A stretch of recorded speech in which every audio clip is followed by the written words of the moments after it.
Hello students, आज की video में हम एक्सरसाइज 10.2 में यूज होने वाले कॉन्सेप्ट्स को डिस्कस करेंगे।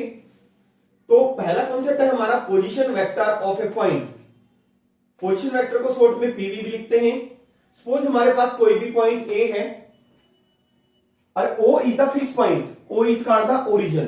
किसी भी पॉइंट का position vector with respect to fix point define किया जाता है।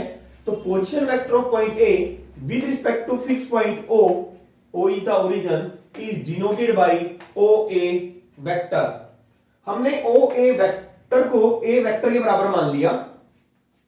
तो अगर हम लिखते हैं A स्मॉल a वेक्टर, तो ये किसको रिप्रेजेंट करेगा? देखिए, इसका मतलब है position vector of point A is A vector, यानी कि OA वेक्टर किसके बराबर होगा? स्मॉल a वेक्टर के बराबर होगा। नेक्स्ट पॉइंट है हमारा vector in terms of position vector of its and points. Suppose आपके पास ए बी वेक्टर है और इसके एंड पॉइंट्स के इनिशियल और टर्मिनल पॉइंट दोनों के हमें पोजीशन वेक्टर पता है। ए का पोजीशन वेक्टर ए वेक्टर है, इसका मतलब ओ ए वेक्टर किसके इक्वल है? ए वेक्टर के। और बी का पोजीशन वेक्टर है B vector, it means O B vector किसके इक्वल है? बी वेक्टर के। तो इसको वेक्टर फॉर्म में कैसे लिखेंगे? ए बी वेक्टर को पोजीशन वेक्टर बी में से ए का पोजीशन वेक्टर हम माइनस कर देंगे, यानी कि A B vector is equal to B vector minus A vector. देखिए, triangle of vector addition. Triangle of vector addition क्या है? सपोज आपके पास कोई ट्रायंगल है एबीसी, इसको नाम दिया हमने एबीसी। अगर हम किसी दो वेक्टर्स को ट्रायंगल की किन्हीं दो साइड से रिप्रेजेंट करें, सपोज ए बी वेक्टर को मैंने साइड ए बी से रिप्रेजेंट कर लिया, एरो लगा दिया, तो ए बी वेक्टर बन गया। और दूसरे वेक्टर को मैंने B C vector B C side के द्वारा रिप्रेजेंट कर लिया, तो ये बी सी वेक्टर बन गया। दो वेक्टर्स हो गए, बट टेकन इन ऑर्डर। क्या होना चाहिए? ऑर्डर में होने चाहिए दोनों वेक्टर्स। ए बी और बी सी एक ही ऑर्डर में है, एंटी क्लॉकवाइज या क्लॉकवाइज होने चाहिए या एंटी क्लॉकवाइज। तो ये रूल क्या कहता है? इन दोनों वेक्टर का सम will be equal to third side of the triangle but taken in the opposite order। इन दोनों वेक्टर का सम तीसरी साइड के इक्वल होगा, बट अपोजिट ऑर्डर में। देखिए, ऐसे नहीं आना, सी टू ए नहीं आना है, ए टू सी जाना है अपोजिट ऑर्डर में। यानी कि according to this law A B vector plus B C vector is equal to A C vector. और ए सी वेक्टर को हम resultant of vector A B and B C भी कहते हैं। यहां से एक हमारा इंपॉर्टेंट पॉइंट निकलता है जो कि हमारा एक्सरसाइज 10.2 में यूज होगा। A B plus B C is equal to A C vector के हैं। This implies A B vector plus B C vector, इसको इधर लेके आएंगे तो माइनस का हो जाएगा। आपको पता है माइनस ए सी वेक्टर किसके इक्वल होता है? प्लस सी ए वेक्टर के इक्वल होता है। किसका नेगेटिव होता है? ये सी ए वेक्टर का नेगेटिव होता है। दिस इज इक्वल टू, ये वेक्टर में आएगा भाई, zero vector. This is equal to zero vector. यानी कि इससे हमें क्या मिला? देखिए, A B B C C ए, यानी कि ट्रायंगल की sides if they are taken in same order, अगर हम उनको सेम ऑर्डर में लें A B B C C ए, तो तीनों का सम किसके इक्वल होता है? जीरो वेक्टर के इक्वल होता है। आप कहीं से भी स्टार्टिंग कर सकते हैं। फॉर एग्जांपल, आपने सपोज बी से स्टार्ट किया, B C plus C A plus A B, taken in order है B C C A B, तो तीनों वेक्टर का सम किसके इक्वल होगा? जीरो वेक्टर के इक्वल। ए से भी स्टार्टिंग कर सकते हैं आप, ए बी, एक तो से थी स्टार्ट, सी से स्टार्ट कर सकते हैं, सी बी, तो C B B A plus A B, taken in order, तो तीनों वेक्टर का सम किसके इक्वल होगा? जीरो वेक्टर के इक्वल होगा। देखिए, नेक्स्ट है parallelogram law of vector addition. ये लॉ क्या कहता है? In fact this law is equivalent to the triangle law. कैसे? सपोज हमारे पास एक पैरेललोग्राम दी हुई है, suppose O A B C. तो ये लॉ क्या कहता है? अगर हम किन्हीं दो वेक्टर्स को इस पैरेललोग्राम की किन्हीं दो एडजेसेंट साइड से रिप्रेजेंट करें, सपोज एडजेसेंट साइड्स के लिए मैंने ओ एंड ओ सी, मैंने एरो लगा दिया, ये वेक्टर बन गया। तो ये दो साइड्स, दो एडजेसेंट साइड्स, कोई भी दो एडजेसेंट से लेनी है, और दो वेक्टर्स को रिप्रेजेंट कर रही है, OA वेक्टर को और OC वेक्टर को। तो ये लोग क्या कहता है, इन दोनों वेक्टर का sum will be equal to the diagonal of the parallelogram passing through the common point. इन दोनों का इनिशियल पॉइंट क्या है, O। तो यहां से जो पास करेगा डायगोनल, इन दोनों वेक्टर का सम इस डायगोनल के इक्वल होगा, डायरेक्शन जिसकी कहां से कहां होगी, O से B, यानी कि OB vector is equal to, या आप ये कहें OA vector plus OC vector is equal to OB vector. अब देखिए ये लो और ट्रायंगल लो आपस में इक्विवेलेंट कैसे हैं। देखिए ये OC वेक्टर है, आपको पता है पैरेललोग्राम में अपोजिट साइड्स पैरेलल होती हैं और इक्वल भी होती हैं, तो OC और AB दोनों आपस में इक्वल होंगी, ठीक है। तो OA प्लस OC वेक्टर किसके इक्वल है, OB वेक्टर के। दिस इंप्लाइज OA वेक्टर और प्लस OC को आप क्या लिख सकते हैं, AB वेक्टर लिख सकते हैं, is equal to OB vector, और this is according to triangle law. ये ट्रायंगल लॉ ही तो है, देखिए कैसे, OA plus AB taken in order, दोनों साइड्स हमने किस में ली है, दोनों वेक्टर एक ही ऑर्डर में है, OA प्लस OB।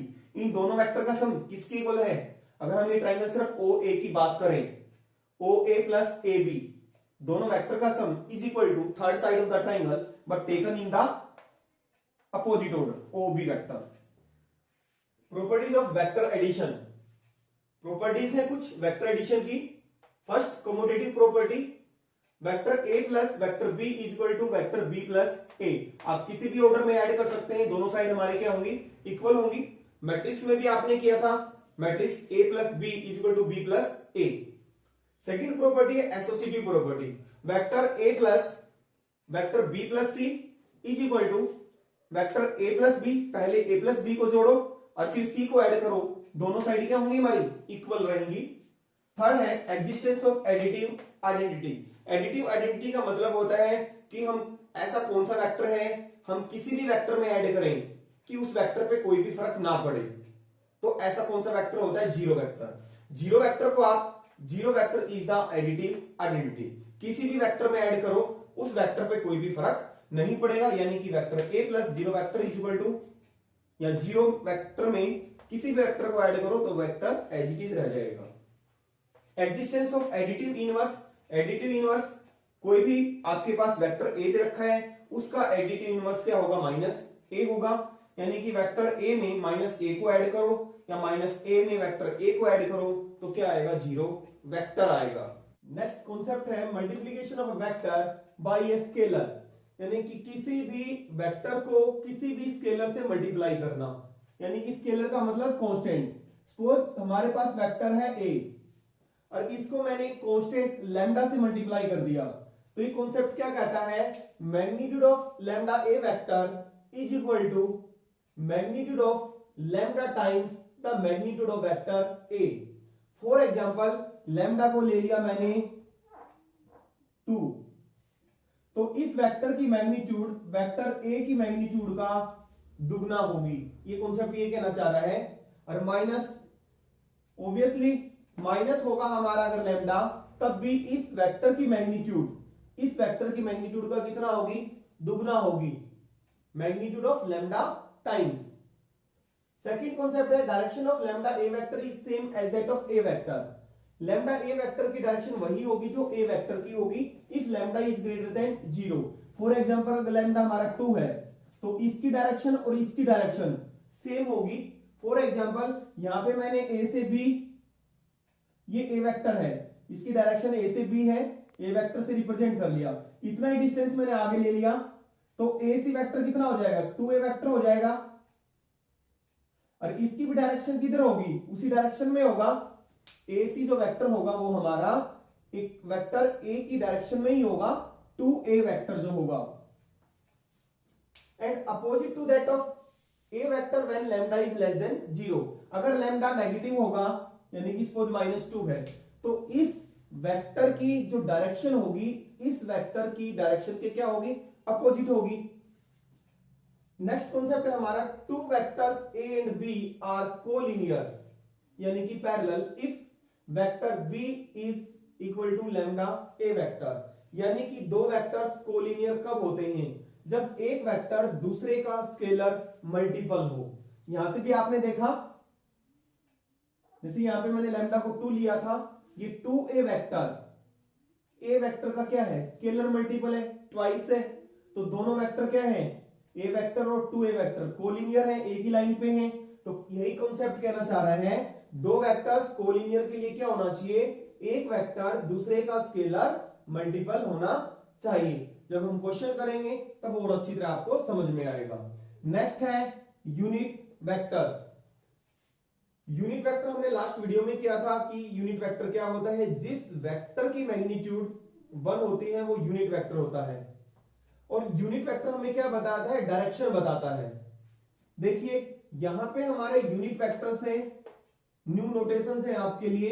आई के ऊपर जो कैप लगाई है, I cap, this is the unit vector I cap, unit vector J cap, unit vector K cap. इनको समझना बहुत ही जरूरी है क्योंकि पूरे का पूरा चैप्टर इन्हीं के अराउंड घूमता है। देखिए इसको समझने के लिए हमने एक ग्राफ ड्रॉ किया है। यहां पे आप देखेंगे एस एक्सिस पे 0 से लेकर 7 तक, हमने 0 से लेकर 7 तक पॉइंट लिए हैं। ईच इक्वल डिस्टेंस, इधर भी पूरे नंबर लाइन पे आप देखेंगे each equal distance is called 1 unit. ये क्या कहलाता है, 1 यूनिट कहलाता है। यहां ए से बी तक जो डिस्टेंस है कितना हुआ हमारा, 6 यूनिट, यानी कि A B is equal to 6। इसको रफ कर देते हैं, A B is equal to 6। यहां पे ए से सी ये कितना, 5 यूनिट्स। माइनस किस लिए लगाया है कि हमने डिस्टेंस को नेगेटिव एक्स एक्सिस में मेजर किया है, नेगेटिव एक्स एक्सिस के अलोंग, इसलिए माइनस लगा दिया हमने। ए से डी 6 यूनिट्स। यहां पे ए से अगर हम नेगेटिव वाई एक्सिस वर्टिकली अगर हम मेजर करें, सपोज यहां पे मान लिया m और यहां पे मान लिया मैंने n पॉइंट, तो एम एन कितना हुआ डिस्टेंस, 1 2 3 4 5 यूनिट्स हो गया। अगर हमारे पास suppose X axis Y axis ना होके अगर हमें ये डाटा दिया हुआ है सिर्फ, तो हम कैसे बताएंगे कि जो ये डिस्टेंस है पॉजिटिव एक्स एक्सिस के अलोंग मेजर्ड है, ये पॉजिटिव वाई एक्सिस के अलोंग मेजर्ड है, क्योंकि इन दोनों में तो कोई फर्क नहीं है, ये भी 6 के इक्वल है, ये भी 6 के इक्वल है। तो इसी डिफरेंस को समझने के लिए कि ये पॉजिटिव एक्स एक्सिस के अलोंग मेजर है, ये हमने डिस्टेंस पॉजिटिव वाई एक्सिस के अलोंग मेजर किया है, ये नेगेटिव एक्स एक्सिस के अलोंग मेजर किया है। हमने कुछ सिंबल्स इंट्रोड्यूस किए, कुछ सिंबल्स बने जिनको हम यूनिट वेक्टर्स आई कैप, जे कैप और के कैप कहते हैं। सपोज ये इधर की तरफ डिस्टेंस ट्रेवल्ड है पॉजिटिव एक्स एक्सिस, अगर एक्स एक्सिस में हमने डिस्टेंस मेजर किया है पॉजिटिव एक्स एक्सिस में या नेगेटिव एक्स एक्सिस में, तो उसके साथ हमने आई कैप लगा दिया। क्या लगा दिया, आई कैप, जो ये बता रहा है कि हमने ये डिस्टेंस किधर, पॉजिटिव एक्स एक्सिस में मेजर किया है।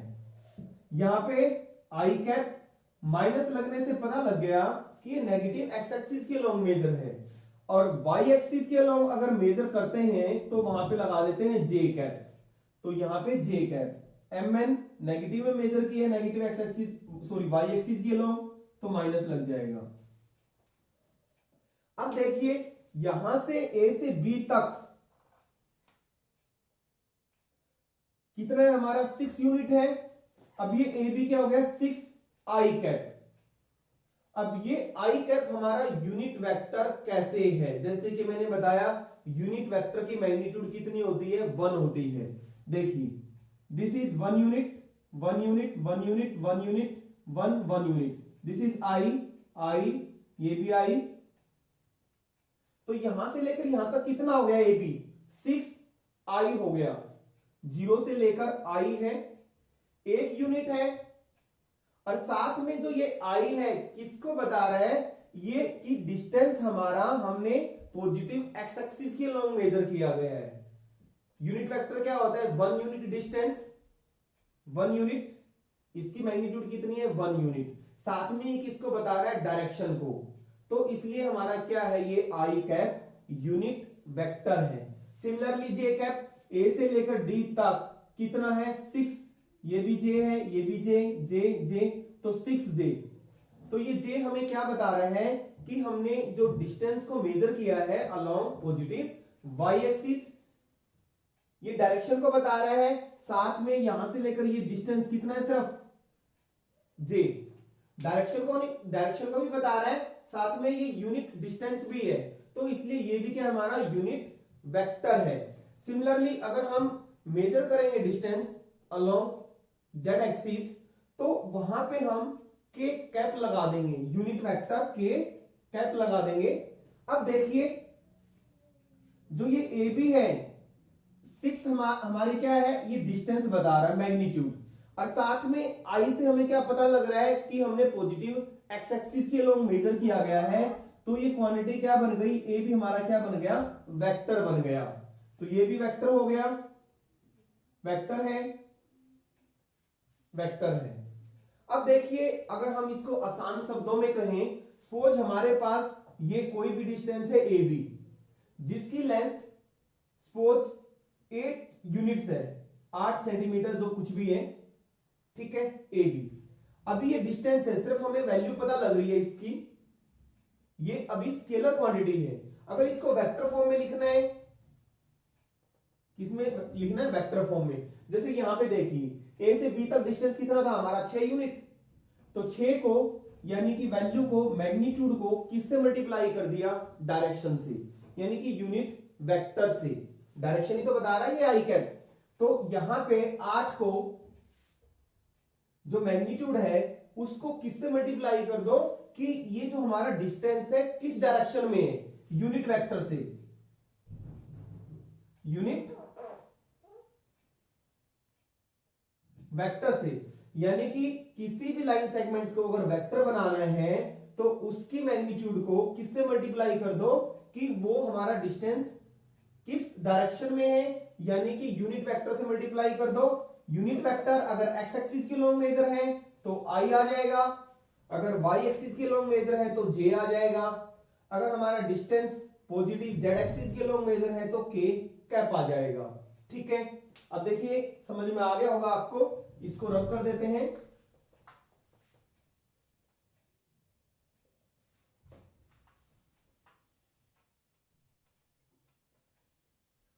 अब देखिए अगर ये डिस्टेंस पॉजिटिव एक्स एक्सिस या एक्स एक्सिस वाई एक्सिस या जेड एक्सिस के लॉन्ग मेजर ना होके, सपोज ये लाइन है, यानी कि एक्स और वाई प्लेन में कोई भी लाइन है उसके लॉन्ग मेजर करने हैं, तो हम डिस्टेंस कैसे मेजर करेंगे, कैसे उसकी डायरेक्शन बताएंगे। सपोज यहां पे कोई भी पॉइंट है,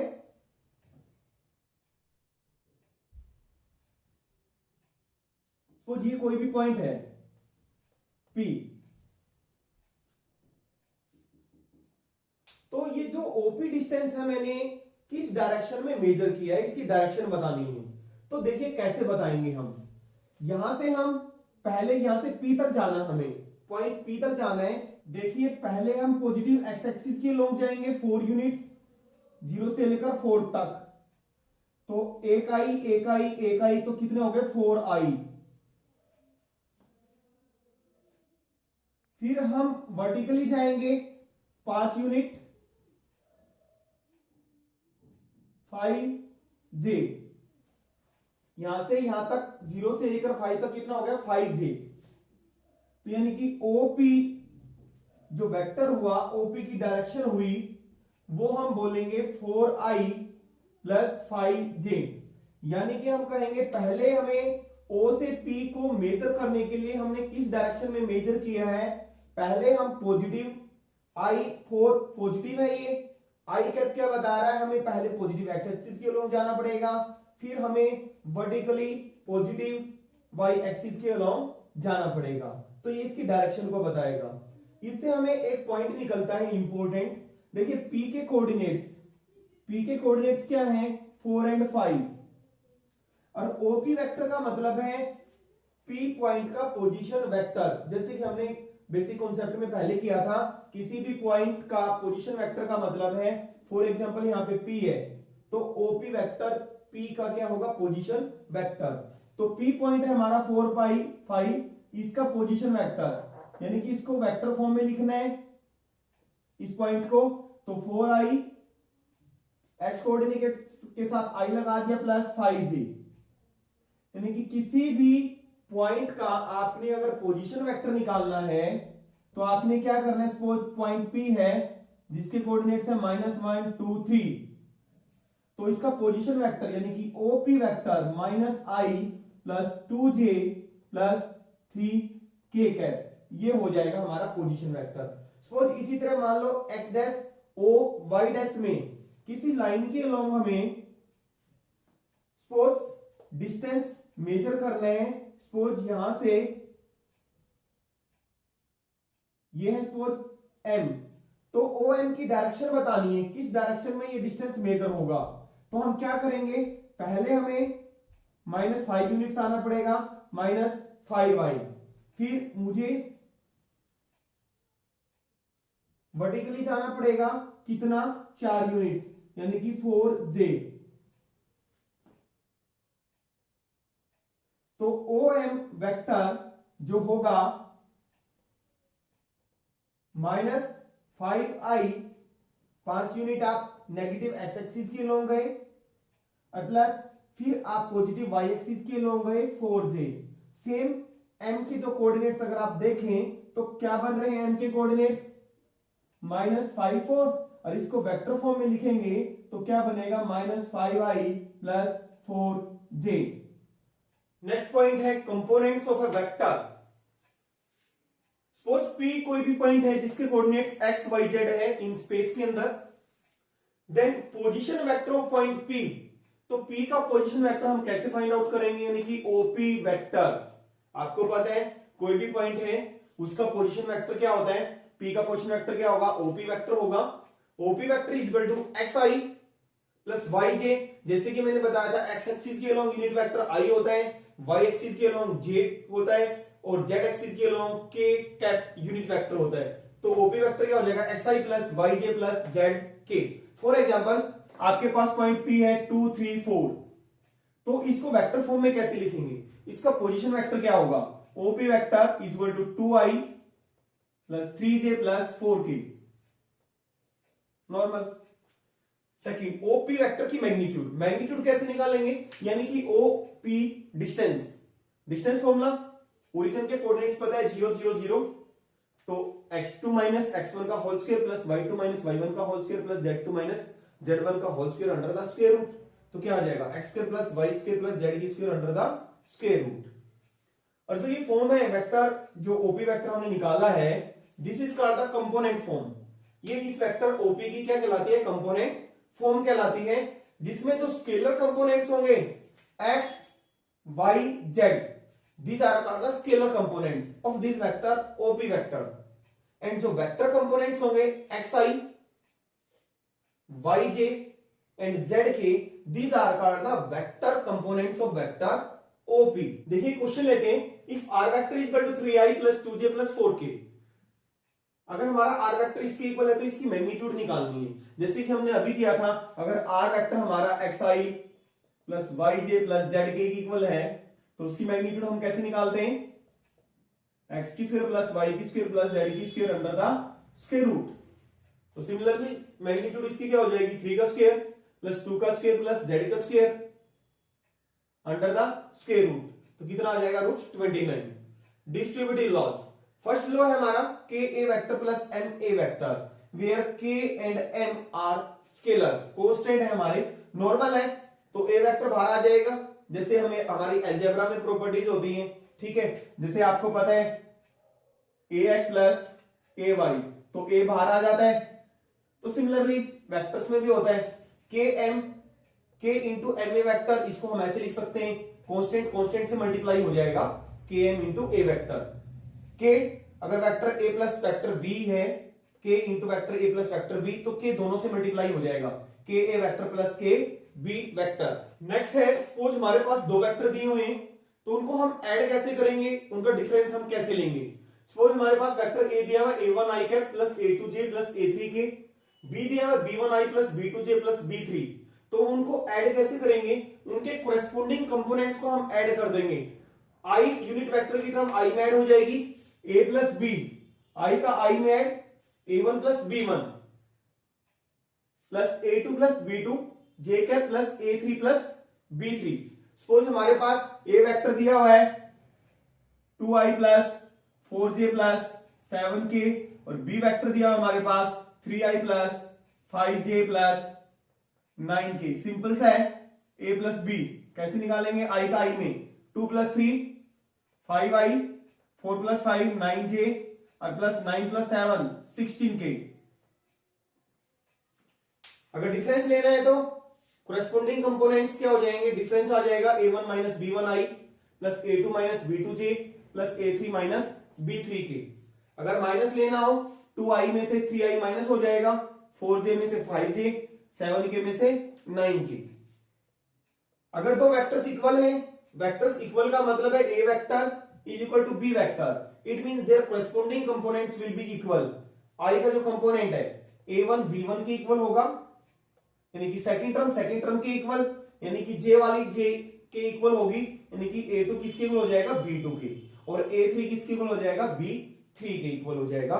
और किसी भी वेक्टर को आप किसी भी कांस्टेंट से कैसे मल्टीप्लाई करेंगे, सपोज लैम्डा कोई भी कांस्टेंट है, लैम्डा को आप a से मल्टीप्लाई करेंगे तो क्या हो जाएगा, लैम्डा a1 i कैप, तो हर स्केलर कंपोनेंट से मल्टीप्लाई हो जाएगा lambda a1 i cap plus lambda a2 j cap plus lambda a3 k cap, where lambda is some scalar. Next concept है वेक्टर ज्वाइनिंग टू पॉइंट्स। अगर कोई line दो points को ज्वाइन करती है, suppose AB is the line joining two points x1 y1 z1 and x2 y2 z2, तो उसको vector form में हम कैसे लिखेंगे, AB vector is equal to x2 minus x1 i cap plus y2 minus y1 j cap plus z2 minus z1 k cap. Next concept है हमारा direction ratios, जिसको हम DRS शॉर्ट में लिखते हैं, and direction cosines DCS of a vector. Direction ratios and direction cosines किसी भी vector के क्या होते हैं, सपोज R वेक्टर है हमारे पास AI cap plus BJ cap plus CK cap, then direction ratio जो इस वेक्टर के किसी भी वेक्टर के जो कंपोनेंट्स होते हैं, स्केलर कंपोनेंट्स, I के साथ जो नंबर होता है J के साथ और K के साथ, वो कहलाते हैं डायरेक्शन रेशो। तो ABC क्या होंगे, डायरेक्शन रेशो होंगे। और डायरेक्शन कोसाइंस हम कैसे निकालते हैं, जिनको हम L M N से डिनोट करते हैं डायरेक्शन कोसाइंस को। L निकालने का तरीका है A by magnitude of vector R। आपको पता मैग्नीट्यूड कैसे निकालते हैं, स्क्वायर रूट ऑफ A की स्क्वायर प्लस B की स्क्वायर प्लस C की स्क्वायर, यानी कि A को हम R की वेक्टर की जो मैग्नीट्यूड से डिवाइड कर देंगे। M कैसे निकलेगा, B divide by square root of A square plus B square plus C square, और N कैसे निकलेगा, C by square root of A square plus B square plus C square. जो L होता है हमारा कोस अल्फा के equal होता है, और M हमारा कोस बीटा के इक्वल होता है, N is equal to cos gamma के इक्वल होता है। अब देखिए ये अल्फा बीटा गामा क्या होते हैं। Suppose P is any point in space जिसके कोऑर्डिनेट्स A B C हैं। तो आपने पहले भी किया था, OP वेक्टर को मैंने R वेक्टर के बराबर माना, तो इसका पोजीशन वेक्टर क्या आ जाता है, AI vector plus BJ plus CK हो जाएगा। सपोज ये x axis y axis z axis के साथ कुछ न कुछ तो एंगल बनाएगा। सपोज ये OP वेक्टर x एक्सिस के साथ, पॉजिटिव x एक्सिस के साथ एंगल अल्फा बना रहा है, पॉजिटिव y एक्सिस के साथ बीटा बना रहा है, और पॉजिटिव z एक्सिस के साथ गामा एंगल बना रहा है। जो ये एंगल है अल्फा बीटा गामा, जो किसने बनाया है, वेक्टर OP ने, x एक्सिस के साथ, y एक्सिस के साथ और z एक्सिस के साथ। These are called the direction angles. ये क्या कहलाते हैं, डायरेक्शन एंगल्स। और इनके साथ अगर हम कोस लगा दें, cos alpha, cos beta and cos gamma. These are called the direction cosines. ये क्या कहलाते हैं? डायरेक्शन कोसाइंस, और जिनको हम LMN से डिनोट करते हैं, यानी कि L is equal to cos alpha, M is equal to cos beta and N is equal to cos gamma. देखिए नेक्स्ट कंसेप्ट है, अगर R vector AI plus BJ plus C cap के equal है, तो अगर हम इस वेक्टर के अलोंग यूनिट वेक्टर निकालेंगे, यानी कि यूनिट वेक्टर किसके इक्वल होता है? Li plus MJ plus NK के, यानी कि यूनिट वेक्टर्स के जो कंपोनेंट्स होते हैं वो डायरेक्शन कोसाइंस होते हैं, और जो वेक्टर के कंपोनेंट होते हैं वो डायरेक्शन रेशो होते हैं. इसी को प्रूव करेंगे अब हम. और एल की स्क्वायर प्लस एम की स्क्वायर प्लस एन की स्क्वायर, इन तीनों के स्क्वायर का सम 1 होता है. इन दो चीजों को देखिए प्रूव कर रहे हैं हम. यूनिट वेक्टर, इस वेक्टर के अलोंग यूनिट वेक्टर हम एक्सरसाइज में भी निकालेंगे 10.2 में. इस वेक्टर के अलोंग यूनिट वेक्टर कैसे निकालेंगे? R cap is equal to इस वेक्टर को इस वेक्टर की मैग्नीट्यूड से डिवाइड कर दो, तो यूनिट वेक्टर निकालने का तरीका है ये. तो आर वेक्टर हमारा AI plus BJ plus CK है, इसकी मैग्नीट्यूड, इस वेक्टर की मैग्नीट्यूड क्या आएगी? A square plus B square plus C square under the square root. तो इसको हम ऐसे लिख सकते हैं, B by this J cap plus C by square root of A square plus B square plus C square K cap. अभी हमने निकाला था, ये क्या था हमारा? L, और ये क्या था हमारा? M, और ये क्या था? N. देखिए यूनिट वेक्टर्स के जो कंपोनेंट्स हैं वो क्या है? L, M, N. तो यूनिट वेक्टर के जो कंपोनेंट आ गए, क्या आ गए? L, M, N. अब L की स्क्वायर प्लस M की स्क्वायर, L, M, N में रिलेशन कि L की स्क्वायर प्लस M की स्क्वायर प्लस N की स्क्वायर 1 के बराबर होता है. अब L हमारा ये है, इसकी स्क्वायर करेंगे तो ये हो जाएगा हमारे पास A स्क्वायर बाई L की स्क्वायर प्लस M की स्क्वायर प्लस N की square, A square by A square plus B square plus C square, और M की स्क्वायर इसका स्क्वायर करेंगे, B square by A square plus B square plus C square, और plus N square यानी कि C square by A square plus B square plus C square. तीनों को add करेंगे तो कितना आ जाएगा? 1. और 6 पॉइंट है कि डायरेक्शन रेशियो और डायरेक्शन कोसाइन में क्या रिलेशन होता है? ये आपस में प्रोपोर्शनल होती हैं. A by L, B by N और C बाई एन, तीनों रेशियो आपको सेम मिलेगी. A बाई एल, L हमारा क्या है? ये, और B बाई एम, B को M से डिवाइड करें, C को N से, तीनों रेशियो हमारी किसकी इक्वल आएगी? Square root of A square plus B square plus C square. Next topic है सेक्शन फॉर्मूला. इस फॉर्मूले को आप क्लास 10th और 11th में भी कर चुके हैं, बस यहां पे हम उसी चीज को वेक्टर फॉर्म में करेंगे. देखिए मैं आपको रिमाइंड करवा देता हूं. सपोज आपके पास ये line segment A be the हुई है, ए के कोऑर्डिनेट्स 1 2 है, सपोज बी के कोऑर्डिनेट्स 3 4 है. सपोज कोई भी पॉइंट है P जो इस लाइन सेगमेंट ए बी को 2:3 की रेशियो में डिवाइड करता है, तो P के कोऑर्डिनेट्स आप कैसे निकालते थे? सपोज P के कोऑर्डिनेट्स मैंने माना x एंड y, तो x को आप कैसे निकालते थे, y को आप कैसे निकालते थे? तो कुछ इस तरीके से क्रॉस मल्टीप्लाई कर देते थे आप. 2 को 3 से मल्टीप्लाई किया और बीच में प्लस, 3 को 1 से, divide by sum of ratios, इन दोनों को आपने ऐड कर दिया. देखिए जब x कोऑर्डिनेट निकाला तो सिर्फ हमने 2 into 3 x कोऑर्डिनेट का यूज किया है, 3 into 1, और y को कैसे निकालते थे? 2 into 4 और plus 3 into 2, 2 into 4 3 into 2, y coordinate का यूज किया, divide by sum of ratios. याद होगा आपको. इसी कंसेप्ट को हम करेंगे वेक्टर फॉर्म में. कैसे करेंगे देखिए.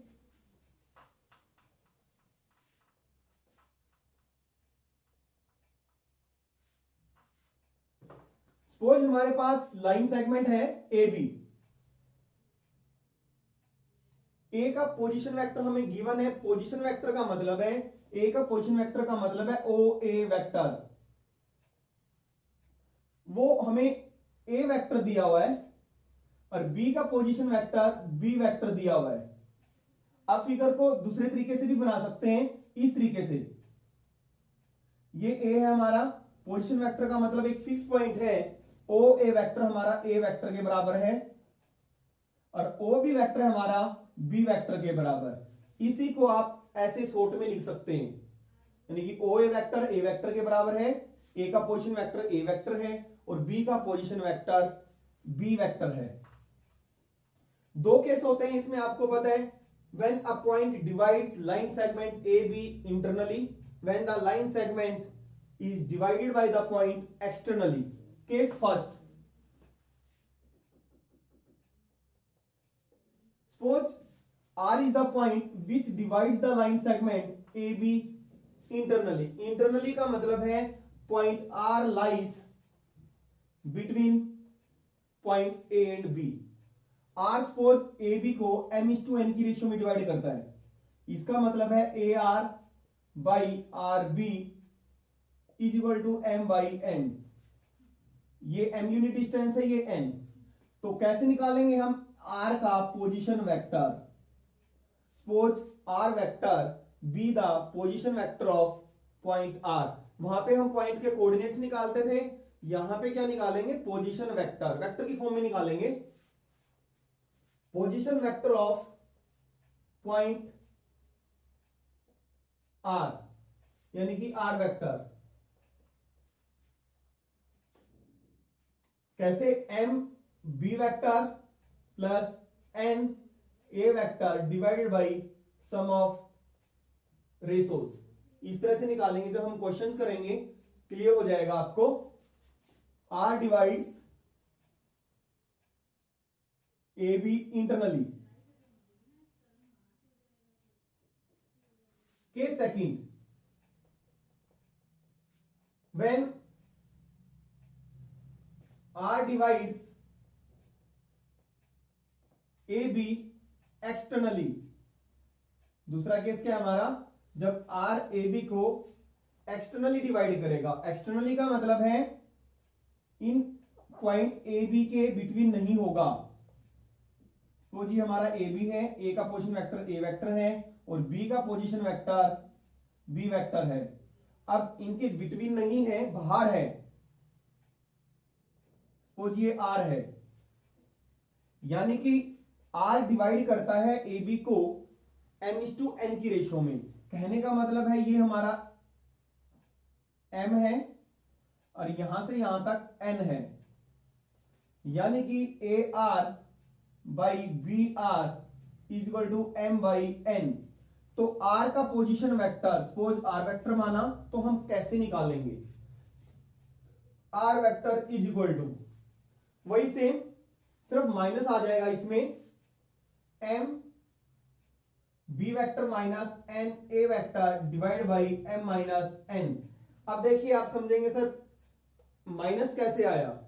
अगर मैं इसी को यहां पे देखें, a है यहां पे b है, यहां पे r का पोजीशन वेक्टर r वेक्टर है। ये टोटल डिस्टेंस कितना है? m और ये कितना n। तो ये कितना बचा हमारा यहां से यहां तक? m माइनस, टोटल m है और ये n है, तो m माइनस n बच गया। और ये कितना है हमारा? n। यानी कि b पॉइंट a r को किस रेशियो में डिवाइड करता है? m minus n is to n की रेशियो में डिवाइड करता है। तो b का पोजीशन वेक्टर हमें दिया हुआ है, b का पोजीशन वेक्टर सिंप्लीफाई करेंगे, b vector is equal to same जैसे पहले किया था, m minus n r vector और plus n a vector divide by sum of ratios. दोनों रेशोज का सम करेंगे तो क्या आ जाएगा? m आ जाएगा। और इसको सिंप्लीफाई करेंगे तो यही आ जाएगा हमारे पास कि r vector is equal to m b vector minus n a vector divide by m minus n। Third case क्या हो सकता है कि r मिड पॉइंट हो सकता है। If mid point formula,